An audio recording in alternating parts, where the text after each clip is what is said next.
रूपम देहि जयंदे यशो देहि द्विषो जहि तांच स्वस्तिं ब्रवंतुनः. काका तुम्ही नवरीला हळद आणि कुंकू लावायचं. हाय हॅलो नमस्कार, मी जयश्री स्वागत करते माझ्या न्यू ब्लॉगमध्ये.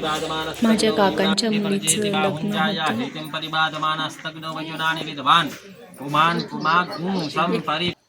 हे काका काकू आहे, त्यांची मुलगी होती.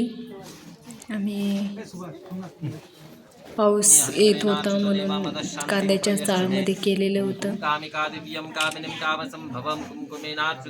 हे कन्यादानच्या तेव्हाचं आहे.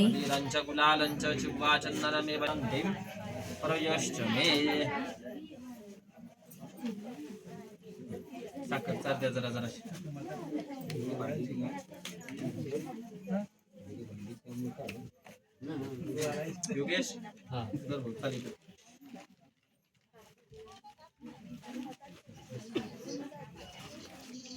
माया का थोडी मांग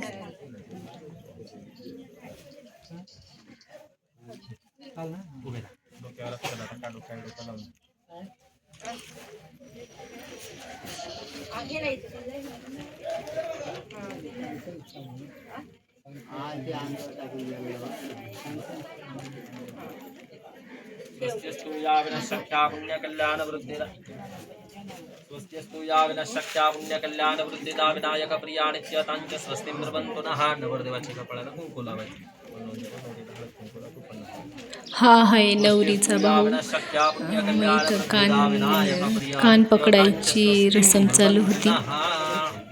म्हणजेच होणारा दाजी असतो त्याच्या मांडीवर बसून कान पकडावे लागतात असे.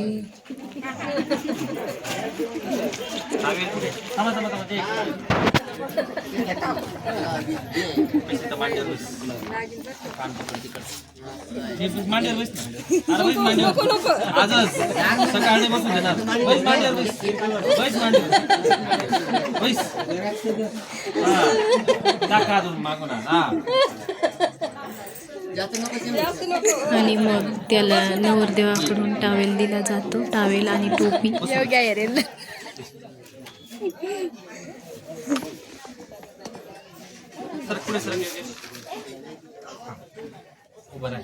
राम राम कर. चला नवरीची बहीण पाय धुवायला.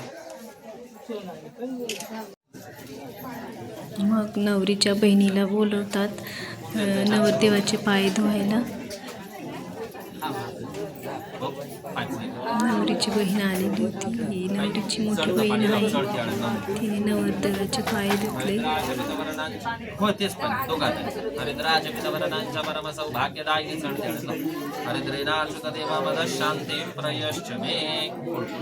मग नवरदेवाकडून नवरीच्या बहिणीसाठी ब्लाऊज पीस दिलेलं असतं. इथे कुंकू लावायचं जाईल.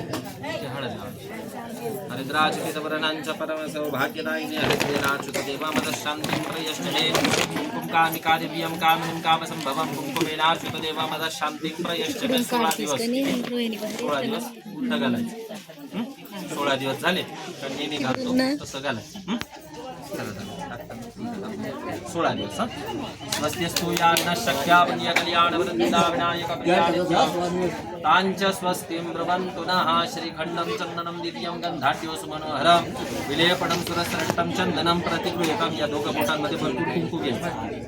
पिक्चर पाहिलेत ना? म्हणजे कसं लवकर समजतं. पिक्चर सांगितलं का लवकर समजतं. स्वस्त्यस्तु या विनश्शक्त्या खालून वरती. स्वस्त्यस्तु या विनश्शक्त्या पुण्यकल्याण वृद्धिदा विनायक प्रिया नित्यतांच स्वस्तिं ब्रवन्तु नः. कुठे या घरात तिथे जायचं. गऱ्या देवांचे पाय पडायचे. तुमच्या जवळ ज्या सुपाऱ्या आहेत ना आता त्या तिथं ठेवायच्या. तुमच्यापेक्षा मोठ्या असतील त्यांचा. इथं आमचे देव होते म्हणजे गड्यादेव. आणि भावनदादांनी त्यांचे पाय पडण्यासाठी पाठवलेलं होतं. म्हणजे आडावडील पाय पडून घेतला आणि त्यांना फोटो बिटो काढले त्यांनी. मग सगळ्यांचे जेवण झालेले होते. आम्हीच बाकी होतो जेवायचे. आणि थोडं काका आणि ते काकांचे मुलं वगैरे आत्या असं बसलेलं होतं. मग जेवायला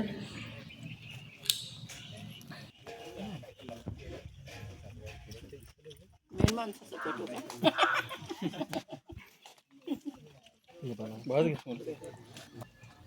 इथं आम्ही जेवायला बसले होतो. नवरी नवरदेव आणि मी आणि माझी बहीण बसलेले होतो. जेवण झालं, मग नवरीला काढलं. नवरी सासरी गेली, तिला पोचवायला सगळे गेलो होतो तिथं रस्त्यापर्यंत. तिथून सगळे निघाले. धन्यवाद.